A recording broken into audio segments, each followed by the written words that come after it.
स्वस्थिति से परिस्थिति पर विजय। जीवन में हर कारण का निवारण मौजूद होता है, लेकिन मानव की समस्या ही यह है कि वह जानता ही नहीं। अगर जानता भी है तो वह आधा अधूरा ही जानता है। इसलिए जीवन पर्यंत कारण रूपी परिस्थितियों का बोझ ढोता रहता है। अज्ञानता अभिशाप है, ज्ञान वरदान है।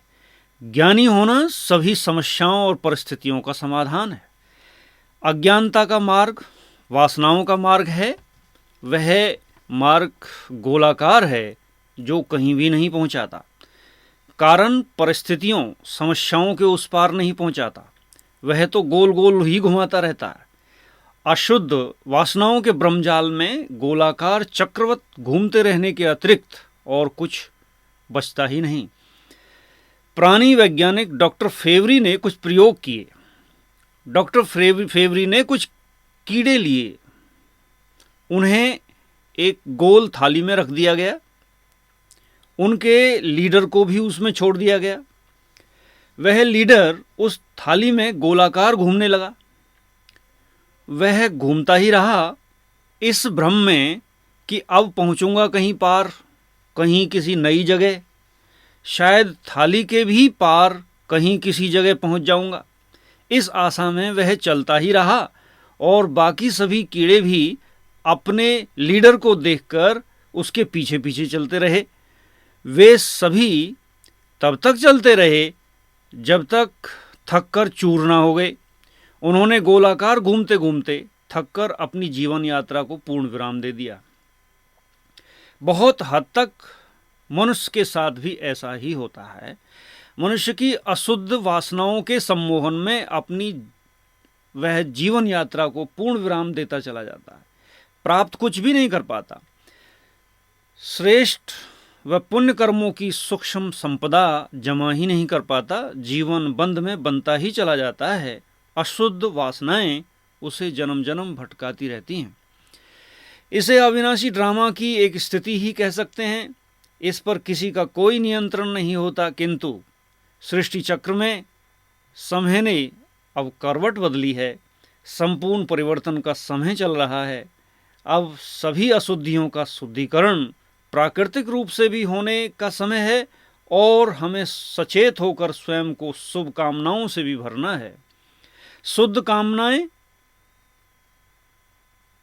हमें जीवन में विशेष प्राप्तियां कराती हैं। शुद्ध कामनाओं का मार्ग गोलाकार मार्ग नहीं है, वह हमें अवश्य अपनी श्रेष्ठ मंजिल पर पहुंचा देता है। थोड़ा समय अवश्य लग सकता है, किंतु श्रेष्ठ प्राप्तियां निश्चित होती हैं।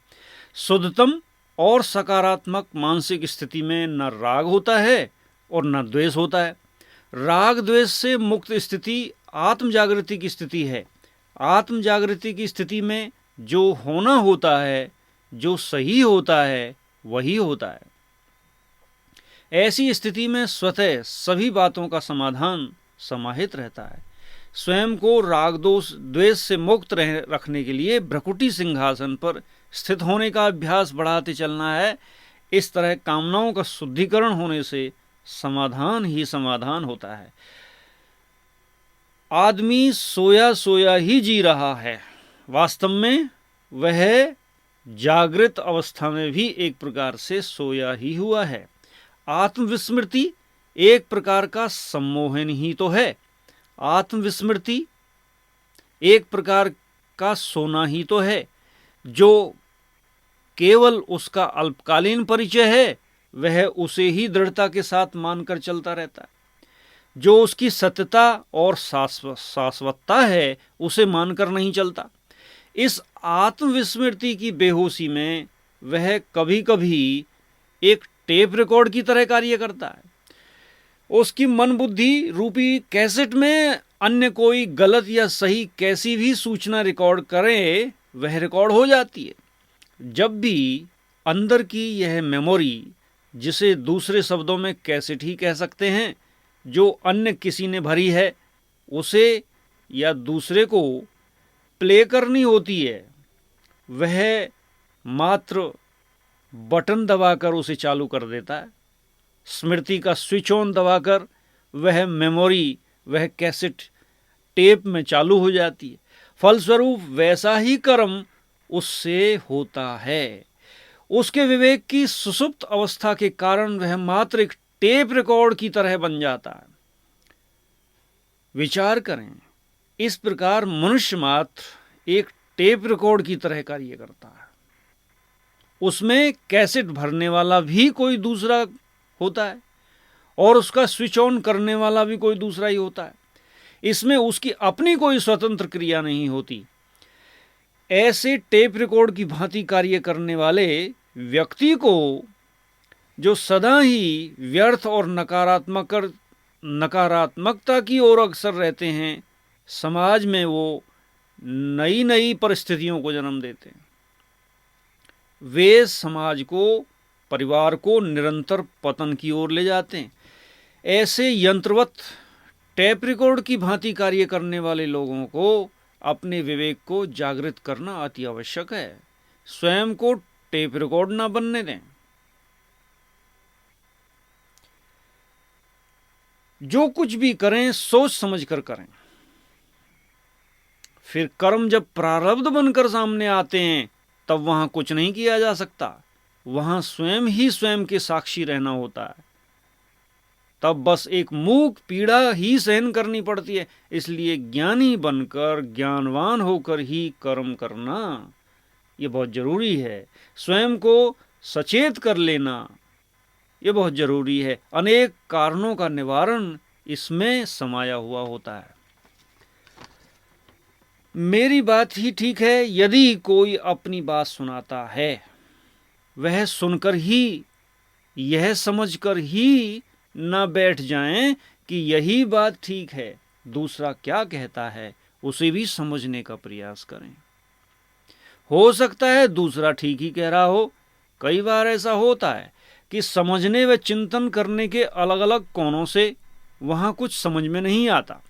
चाहे परमार्थ की बात हो और चाहे व्यवहार की बात हो, हर क्षेत्र में यह बात लागू होती है।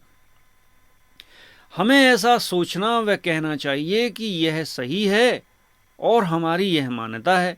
ऐसा भी है, ऐसी हमारी समझ व अनुभूति है। दूसरे की समझ व अनुभूति भी सही हो सकती है। ऐसा भी हो सकता है और ऐसा नहीं भी हो सकता है। उसके बाद ही किसी ठोस व सही निर्णय पर पहुंचना चाहिए। बिना सोचे समझे ऐसा ही है यह हम न मान लें। ऐसी मानसिक स्थिति में अनेक समस्याओं का निवारण समाया हुआ होता है। कभी कभी विचारों में स्पष्टता और बुद्धि की स्वच्छता न होने से भयंकर परिस्थितियां निर्मित हो जाती हैं।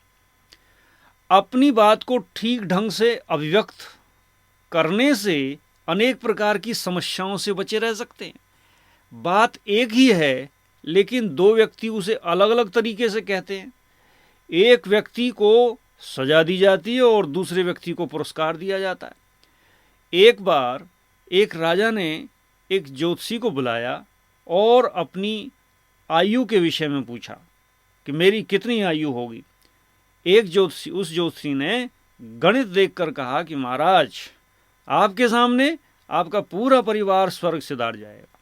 उसे फांसी की सजा सुना दी गई। दूसरे ज्योतिषी को फिर बुलाया गया।